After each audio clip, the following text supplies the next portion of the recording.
Morning guys, Coach Heather here from Kincardine Fit Body Boot Camp. Today, nutrition news, we're going to be talking about tea.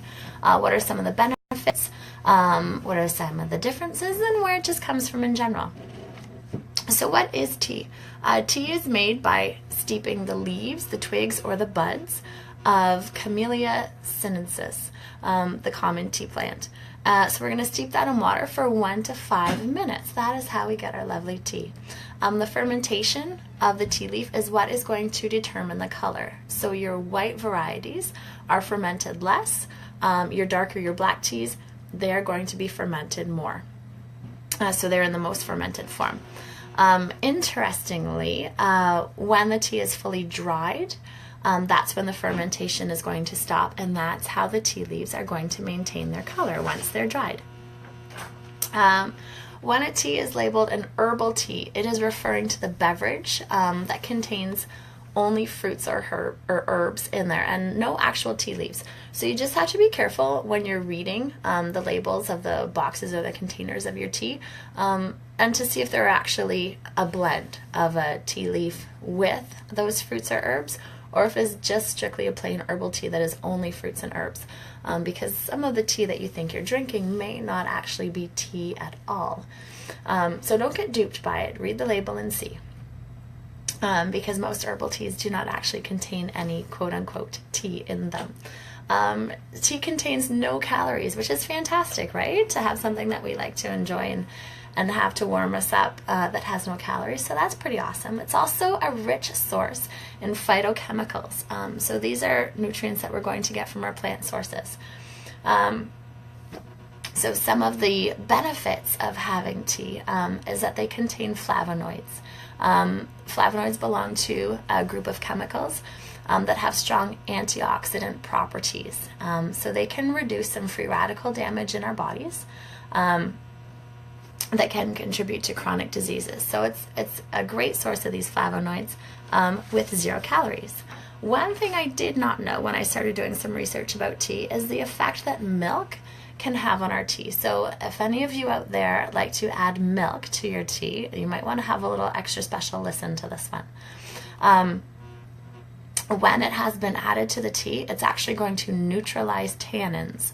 And the tannins are what make the tea bitter. So people add the milk to take away that bitterness that's in the tea, and to reduce the acidity of it. So it's going to lead to a smoother taste. However, research has indicated that the casein in the milk that you're adding will negate many of the beneficial components of tea. So all of this good stuff that we're getting from the tea itself is negated when we add the milk to the tea. So and casein, we're talking about cow's milk there too. So if you do really enjoy adding that extra, maybe look at some other sources rather than cow's milk for that tea. So order it straight up if you can, or look at a substitute then. Or look at something like a mint or an herbal tea instead, if you do find the tannins in your regular tea a little bit too bitter. Let's talk about loose leaf versus tea bags, because this was another interesting thing. I do drink from tea bags myself. However, you can ask my husband. We have talked about switching over. So we're just finishing up our tea bags now, and we'll be switching over to loose leaf tea very soon. And I'm happy after what I've been reading about this too. So commonly they package tea in bags for convenience, right? We boil our water, we pop the tea bag in, we pour our water in, and we're good to go. But amongst tea experts, they are telling us that this tea is commonly known as dust due to the poor quality of it. So basically what they do is they collect all the tea leaves that are dried, they sort them out, they take the nice stuff for the loose leaf, and then everything that sort of falls through the sieve is packaged into those tea bags then. So we're getting the leftovers of the waste product from when they're collecting for the loose leaf variety. So furthermore, tea in bags, they're more prone to oxidation, and they don't steep as well due to the restriction of being in the bag. So just a couple other reasons that if you are thinking about making that switch, now might be a great time as well for you guys to make that switch from bags to loose leaf. Shelf life of tea is going to vary depending on the degree of processing that the leaf has gone through. So black tea has a longer shelf life than green tea does, just if you're interested there. The shelf life of herbal tea is usually the shortest, just because it is made up of fruits and herbs rather than the actual tea leaf itself. So just be mindful of the shelf life of your tea. And then to prevent oxidization, look at storing it in an airtight container, somewhere dry, somewhere cool if you can. A dark location is best. So let's start talking about some of the benefits of drinking tea, other than it helps warm us up and feel better and toasty warm. What are some of the benefits that our bodies are getting from drinking the tea? Now, there have been lots of research studies done. A lot of the information that I got was from a Tea and Health symposium that was done in 2007. A conference where lots of tea researchers got together and provided some of the definitive answers according to what research they had at the time. So like with everything, things change as more research studies are done, but this is what I have based on the best of our knowledge for right now. So tea and body composition. So how our body is looking and made up. Green tea is going to increase 24-hour energy expenditure and fat oxidization. So if you're looking for a nice addition, if we're looking for some weight loss, let's look at adding some green tea to the diet.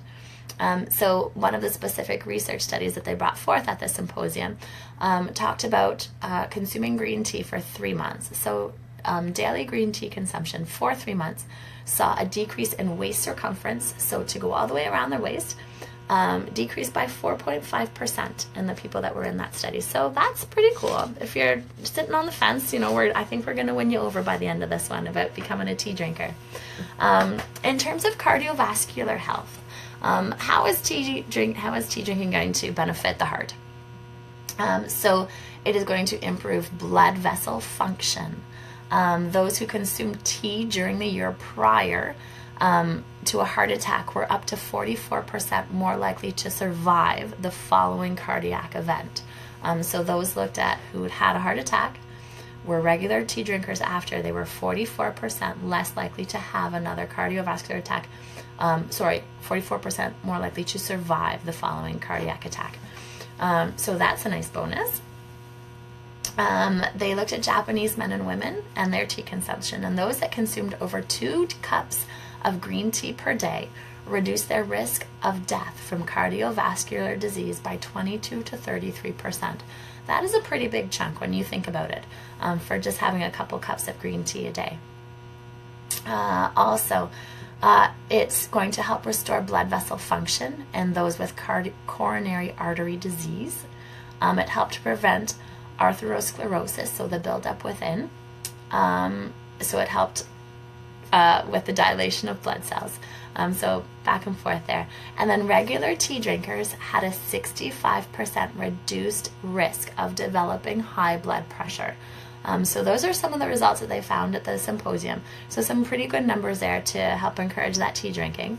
In terms of cancer, drinking tea decreased the growth of abnormal cells within the body and inhibited uncontrolled cell growth. So inhibited means prevented, stopped. So that uncontrolled cell growth was prohibited or stopped. Drinking tea combated free radical damage. We talked about that a little earlier. And it also helps boost the immune system, which is key because then, our body's already going under enough in terms of attack. And if we have any other germs, bacteria coming into the body, our body's in a better state to fight that as well. They had several research results come in saying that there were benefits to drinking tea and that it prevented prostate cancer amongst those studied. Those that drank tea also found reduced rate of skin cancer as well. Regression of oral cancer, so it coming down. And then tea drinkers also had a decreased risk of ovarian cancer. So everything is pointing to let's get drinking some more tea. In terms of immune function, drinking tea is going to boost our natural resistance to any microbial infection. So we're going to be able to fight things a little bit better once they come into the body. In terms of oral health, this one was interesting too. It's going to inhibit the plaque forming ability of our oral bacteria. So we have got bacteria through the whole body, we know this, but the bacteria that's contained in the mouth, drinking tea is going to stop that bacteria from forming plaque in there. So another great reason to be drinking that tea. Bone health. So research indicated that tea drinking does not negatively affect bone mineral density. That was something that was brought up about 10 years ago, about 12, 15 years ago, because they were researching coffee at the time and said, okay, let's look at tea and see how the bone mineral density is going to reflect with tea drinkers. So they found that there's actually no negative effect from drinking tea. Older women who drank tea had a higher bone mineral density than those who did not, actually. So not only is it not affecting it, it's actually showing that there's a higher rate of bone mineral density. So that is another good reason to keep drinking that tea. In terms of kidney stones, those who drank tea had a lower risk of developing them. And then neurological decline, they also found that those that were regular tea drinkers had a decreased rate of developing Parkinson's as well. So again, lots of these awesome, cool reasons to reach for that cup of tea. So I think that is all I have right now for you guys. So yes, in the end, and you know what? Side note. If you're not a tea drinker, there are always other ways that we can incorporate tea. My husband loves to drink tea as well as I do, but sometimes he doesn't finish his tea. So rather than just dump it or reheat in the microwave, what he'll do is he'll cool it in the fridge, and then we either drink it as chilled iced tea, or he'll dump it in his shakes actually too. So a little green tea and a shake in the morning with his spinach and all his other good stuff is a nice little change. Also, there's lots of recipes in terms of making shakes and smoothies, ice cream even, or incorporating your baking, all kinds of recipes on the web.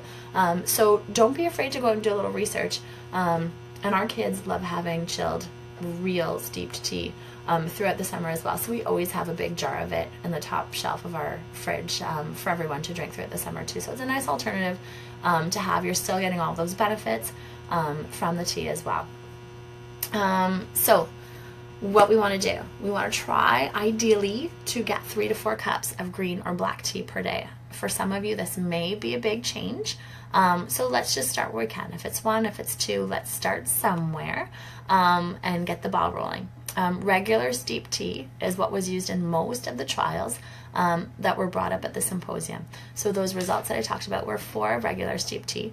So if we can, we want to look at steeping that tea. Loose leaf, if we can. I know I'm going to be making a trip to Bulk Barn pretty soon and checking out what they have. The other thing too is that I know some of us are prone to going to the grocery store and grabbing bottled tea. Just a note with that is just to be mindful of the amount of sugars that are in there.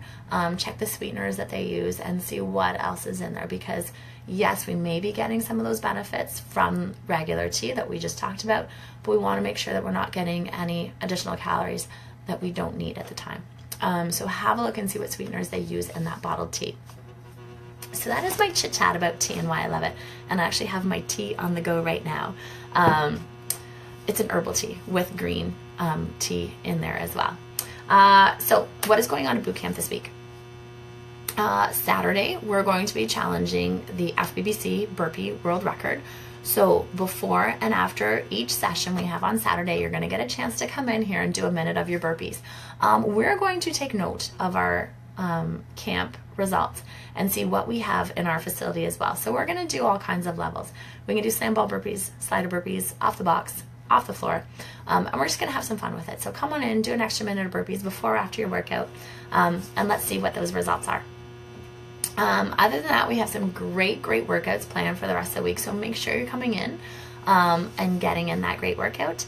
A couple things coming up in the future. So apart from Saturday, the following Friday, sorry, scratch that, next Tuesday is Techie Tuesday again. I'm looking too far ahead. Then we have our beach workout coming up. That is July 15th, guys.